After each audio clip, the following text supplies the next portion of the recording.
Hello everyone, coming to you again with another underrated film, and today I wanted to talk about Gangs of New York.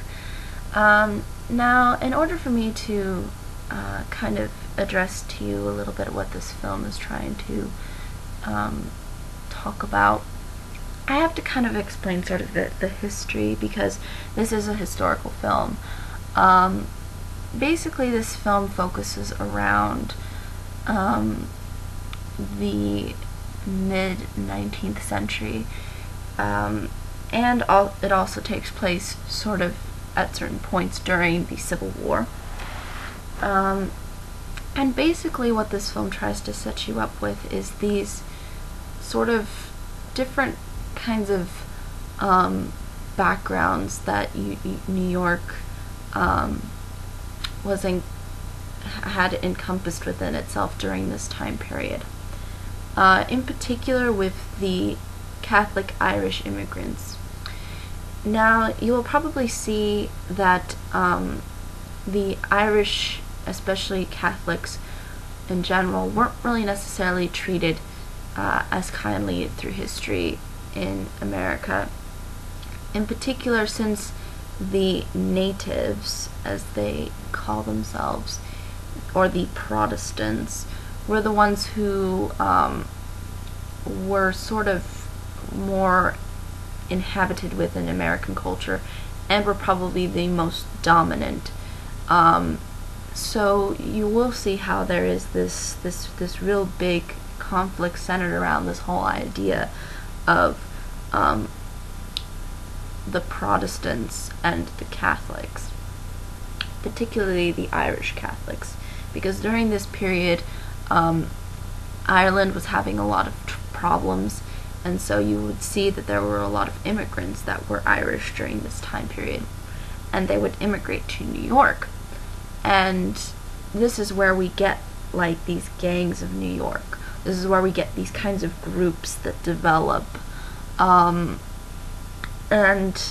you will see how these kinds of groups really clash against one another and really have a lot of tension and hatred sort of towards each other. So basically that's kind of really the history behind that. But really what the film tries to show you is, in particular, a sort of a war between a Catholic type-ish group of people and a Protestant group of people. Now, basically the antagonist is Protestant, and he's played by Daniel Day-Lewis, and he's called Bill the Butcher. And basically his mentality is sort of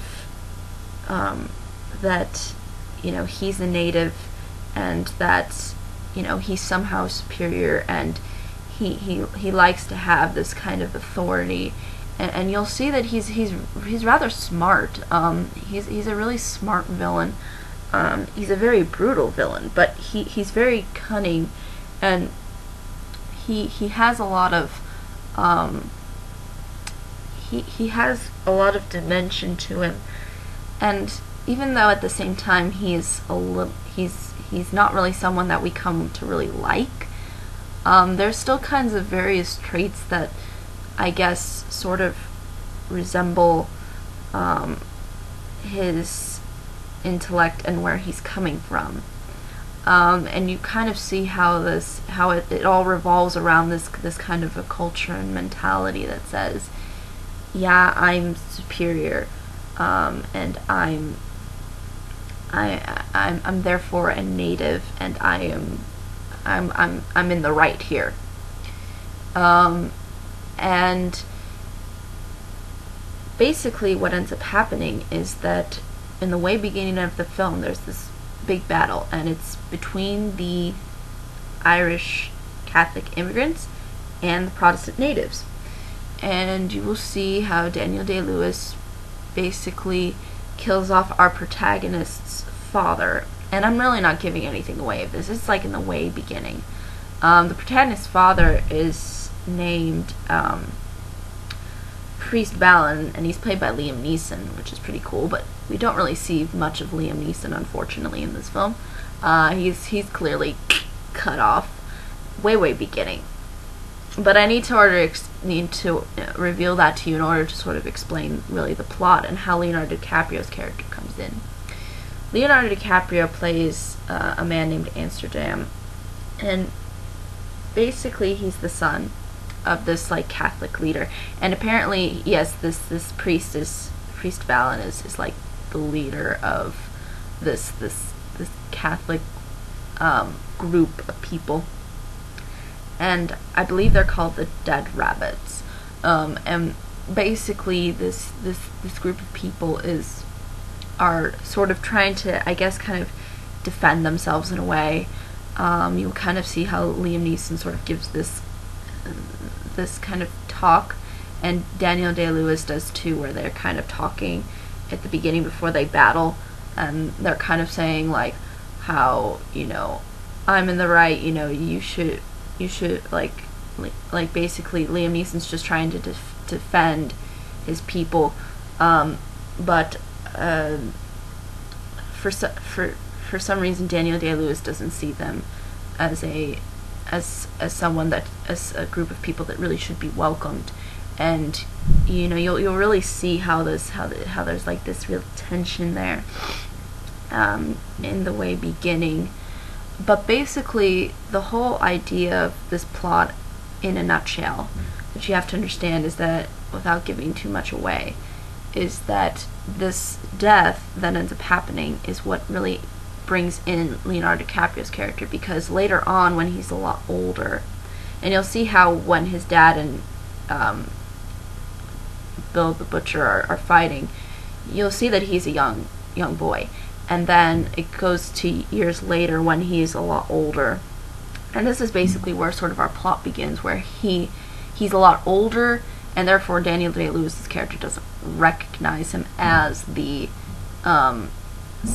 son of his enemy, and what Leonardo DiCaprio's character tries to do is he tries to get sort of into this inner circle, and in doing so, his character ultimately wants this kind of revenge.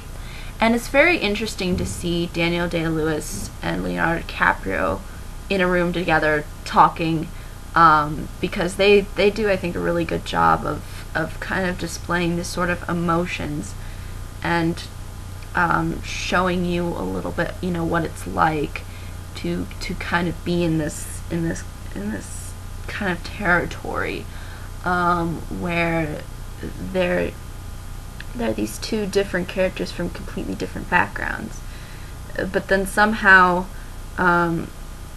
Leo's sort of able to learn a lot from Daniel Day-Lewis, because Daniel Day-Lewis's character is fairly smart, and he is the kind of guy who's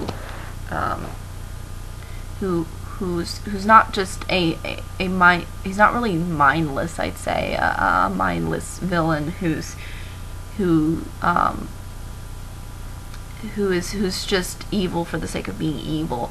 It seems like that his character just truly believes in that, and I think that in this kind of principle that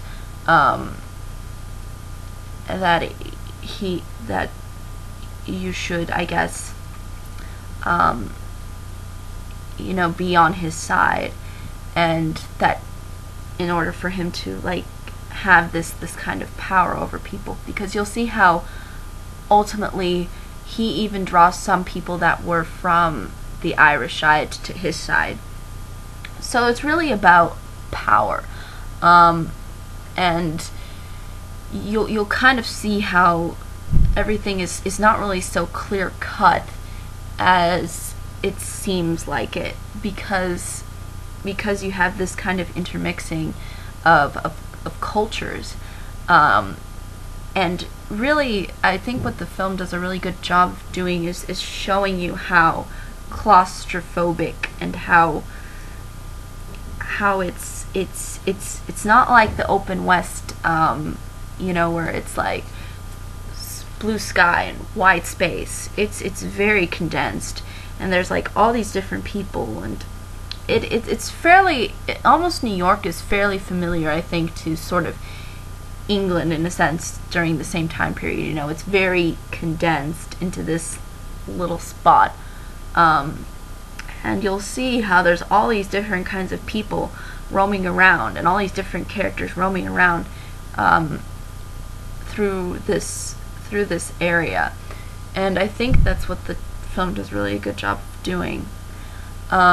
And also sort of the relationship between Leonardo DiCaprio and Daniel Day-Lewis, I think, is very strong.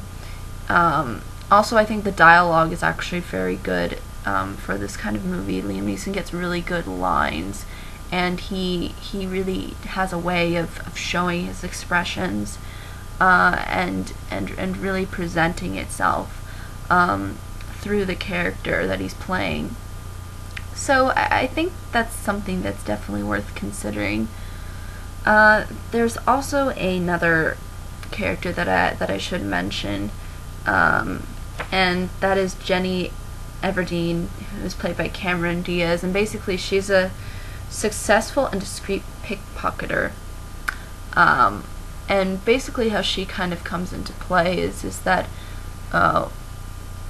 once Leonardo DiCaprio, because his character does go away for a while, and then he does come back to New York, and then when he comes back, he somehow, and then you'll see how he comes into contact with Cameron Diaz's character, and how she's a pickpocketer, and how their sort of relationship unfolds, and how it's sort of related to the antagonist, Bill the Butcher. Another thing that's very important to discuss in this film is, in particular, the violence. Now, this is a very violent film. I'm not going to, sugarcoat that at all.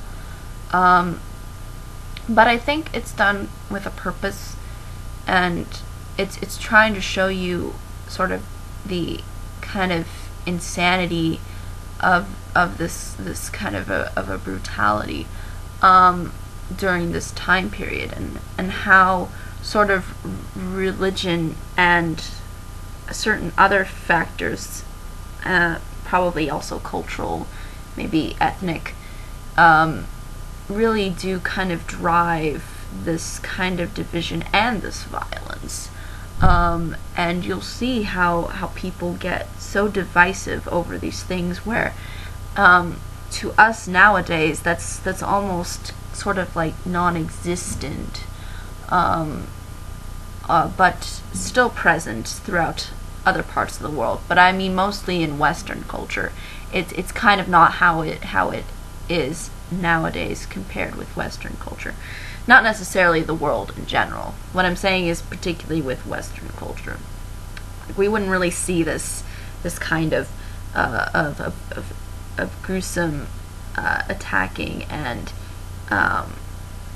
between these different kinds of gangs, and really I think that's really not really highlighted in the violence, because you'll see how it is very butchy. Daniel Day-Lewis's character is very, since he is kind of a butcher, the way he presents himself through his violent actions are by like these weapons that he has, which are like butcher tools. You'll kind of see how he has like this knife that's like really used for grinding meat. It's very butchy. It's like it's that kind of a violence. But I think for the most part the violence is done for a purpose, and is trying to show you sort of the time period, and how we can maybe better ourselves towards the future from this kind of division that's going on, or that did go on during this time period. And you'll see how it's almost like going into a different world, because this stuff, I think, in the 21st century would kind of be really unfamiliar to us. I think in particular with our understandings when it comes to these kinds of factions. So really, I think what Scorsese, and this is directed by Martin Scorsese, what I think he tries to do is, I think he tries to really highlight sort of the brutality and really show people like how horrible it is, and why certain people were on these different sides, and why there's this sort of this kind of cultural ethnic division within New York, and the reasoning sort of behind it. That's really what it's trying to explore.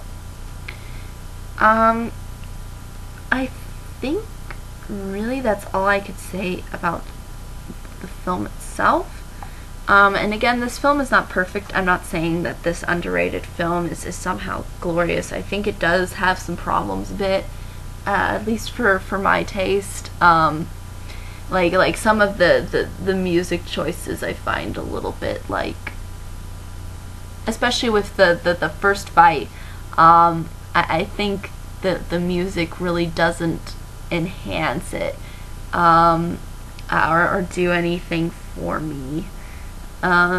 It doesn't show me really anything or add anything for me.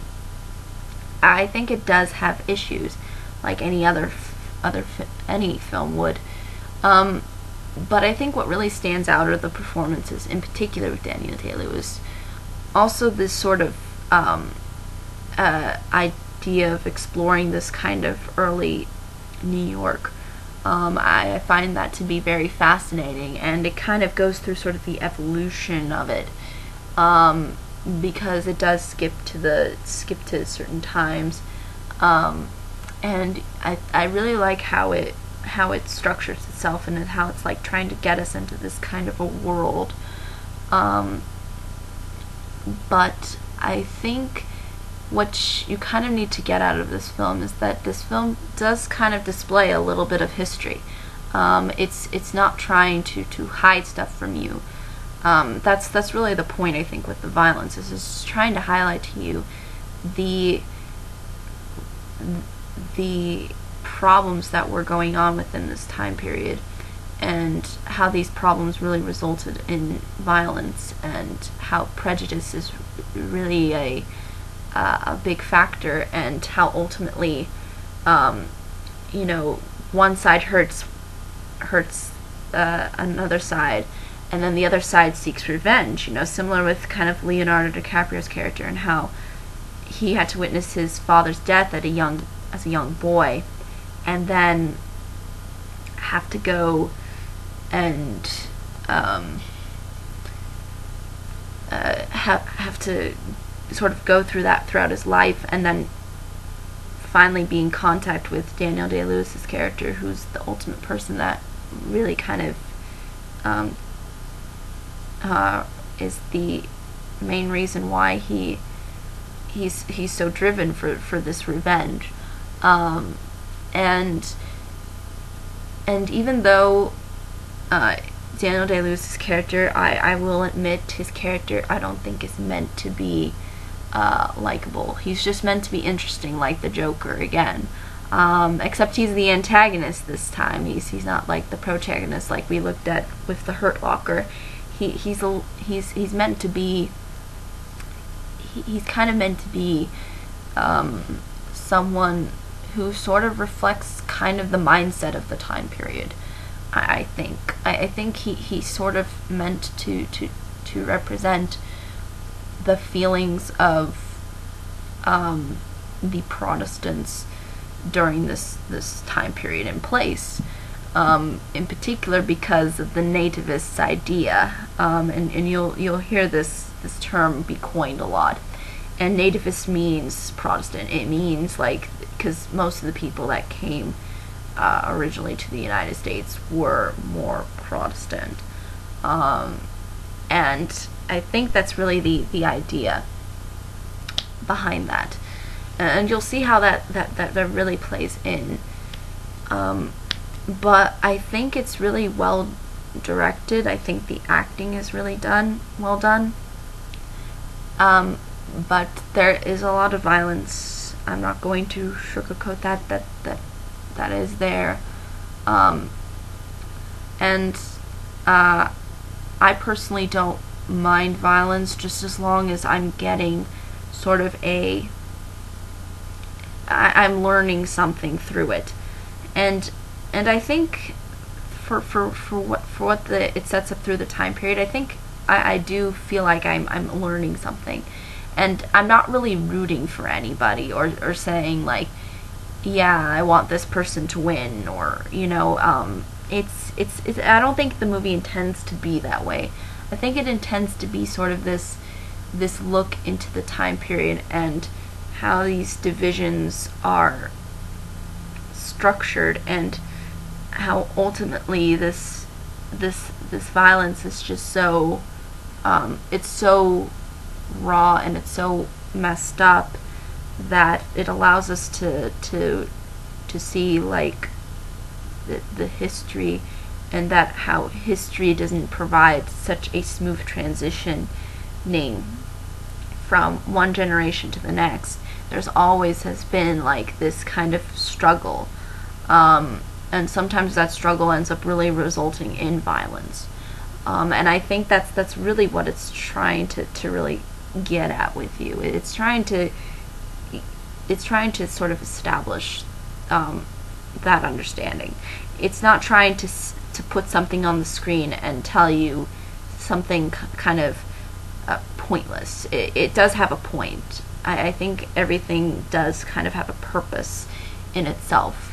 And you'll kind of see this through Daniel Day-Lewis's character, and I think it's also very cool. Like, you know how the Joker is oh, he's cool because he has like, these scars or whatever. Well, Daniel Day-Lewis has a glass eye, and this glass eye is actually fairly cool because it has like I think it's an eagle in it. I think it's meant to be something like kind of American, and I think that just highlights a little bit of his character. He thinks he's a true American, and it kind of and you'll kind of see how I think even that eye within itself, even something so simple as an eye, can have a lot of meaning, and towards this kind of a history. And this history is not fairly easy and to explain, and it's sort of a mishmash, because you've had all these different people coming, and you've had all these different people there, and you'll see how some people were not so welcoming, and how there was a lot of division during this time period because people weren't used to this kind of mixture of all of these different backgrounds and cultures, and you'll see how this mishmash ultimately does result in division and people fighting and death and violence. So that's really, I think, what the story's trying to do. But I think that's really all I can say about this film. And the reason why I put it in the underrated category is it's just I haven't really heard anybody really talk about this film that much. I haven't heard anybody really, use this film, reference it. I haven't seen anybody really trying to really talk about it as much. It's usually people don't really think about this film so much. And I think it's a film definitely worth taking into consideration if anything of what I've said sounds appealing. for me, I find it enjoyable as to getting into the characters' mindsets, and I think it's enjoyable to the extent as it is talking about certain things that actually did happen through history. And you did have these gangs, but the characters I'm sure are fictional. But the concepts of the characters are very reminiscent of the mindset of the time period. But I think that's really all I can say about this film. This film, all it's trying to do is it's trying to show you a world of a world of mixture and of closeness, and in doing so, give you this kind of atmosphere of being in another world and in another time, especially with New York, where you do see kind of the narrow space and the limited amount of room that people have. But I think that's really all I can say. Particularly the most interesting character, I think, is Daniel Day-Lewis, but I think the other characters have their moments as well. But I think overall it's definitely worth considering. But I think that's really all I can say. Any questions, comments, concerns, I'm more than happy to answer them. And until next time, bye-bye, everyone.